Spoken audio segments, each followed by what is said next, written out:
The financial crisis will ruin everything. The financial crisis of 2008 is one of the most memorable and impactful events in history.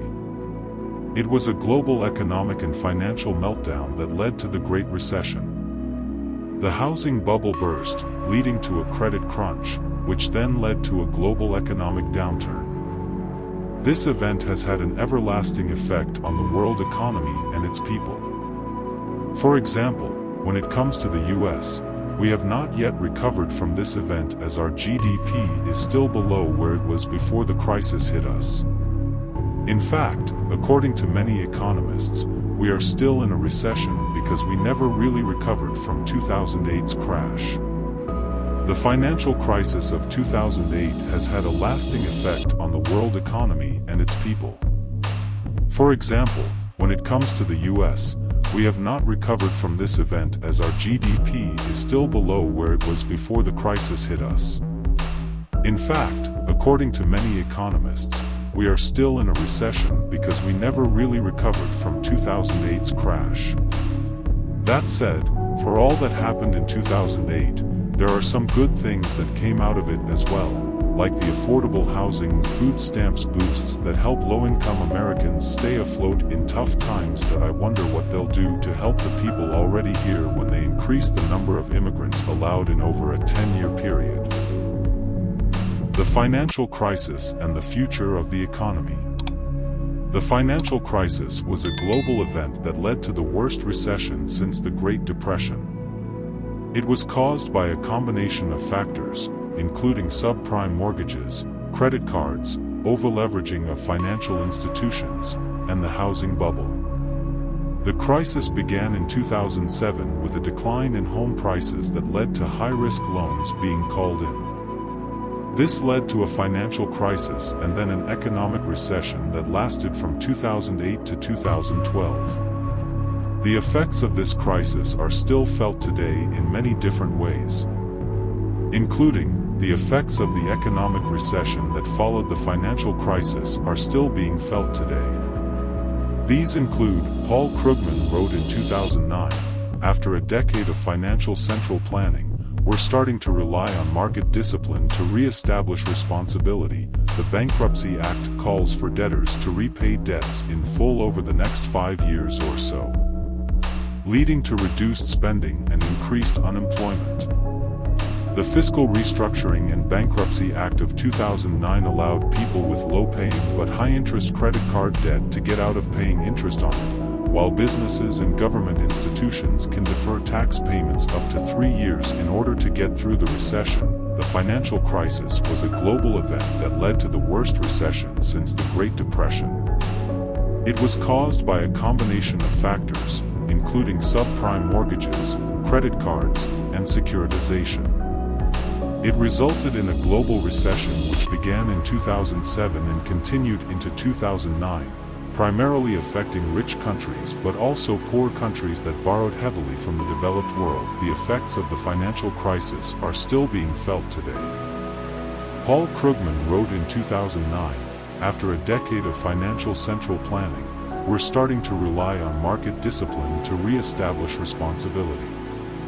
The Bankruptcy Act calls for debtors to repay debts in full over the next 5 years, not including future earned income.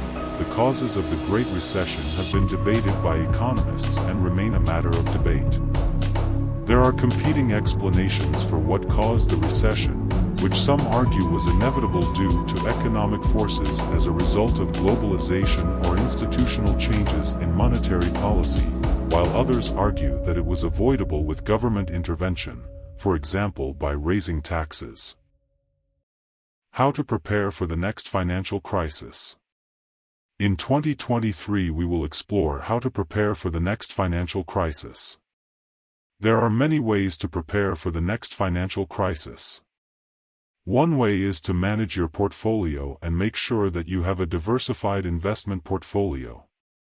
In doing so, it is important to also consider your risk tolerance as well as your time horizon.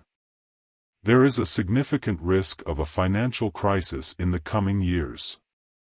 In order to prepare for the next financial crisis, it is important to diversify your portfolio and manage it over time. You can also track your investment portfolio on a regular basis to make sure that you do not lose money based on market fluctuations. Diversification is important because it helps protect your portfolio in the case of a downturn. If you have a diverse portfolio, you will be able to offset losses by gaining in other areas that are more favorable. In addition, there are many ways to diversify your investments besides stocks and bonds. There will be times that the overall market takes a dive and individual investments can lose significant value. If you diversify into various asset classes, such as commodities or real estate, then you will be able to offset some of the losses in your portfolio. What is a recession? Recessions are periods in which the economy has gone into a slowdown and, therefore, there is weakness in economic activity. As business slows down during recessions, the unemployment rate increases as well. The terms recession and depression are often used interchangeably because they both refer to periods of low economic activity.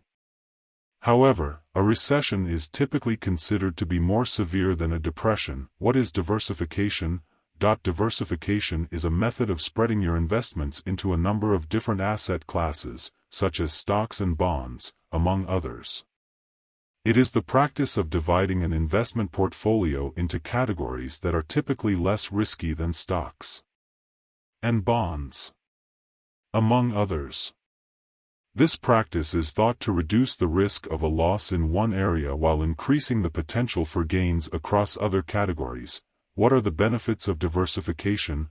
Diversification offers the benefits of reducing risk, potentially increasing returns, and hedging investment risks. What are some examples of investing with diversification?